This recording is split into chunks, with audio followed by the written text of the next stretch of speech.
Un an après leur élection, quel bilan pour les 8 présidents? Une transformation du pays menée à une vitesse inédite? C'est ce dont se vantent les amis d'Emmanuel Macron un an après son élection.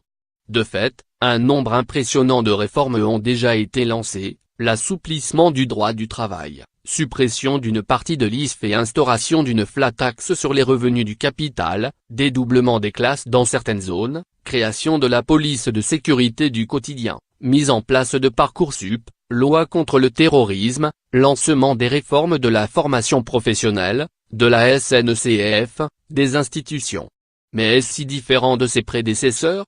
Tous les présidents de la 5e ont mis à profit leur première année pour mettre en œuvre leurs principales promesses de campagne.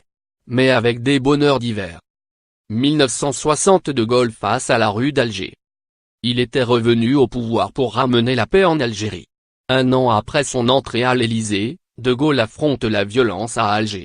Fin janvier 1960, la semaine des barricades fit 24 morts et 200 blessés. Une semaine d'émeutes animée par ceux qui refusent le revirement de celui qui, après avoir lancé Vive l'Algérie française en juin 1958, propose désormais l'autodétermination de ses 13 départements. Un tournant historique qu'il annonce le 16 novembre 1959 et qui sera approuvé par référendum par 75% des Français. En ce début 1960, des fidèles gaullistes comme Jacques Soustelle ou le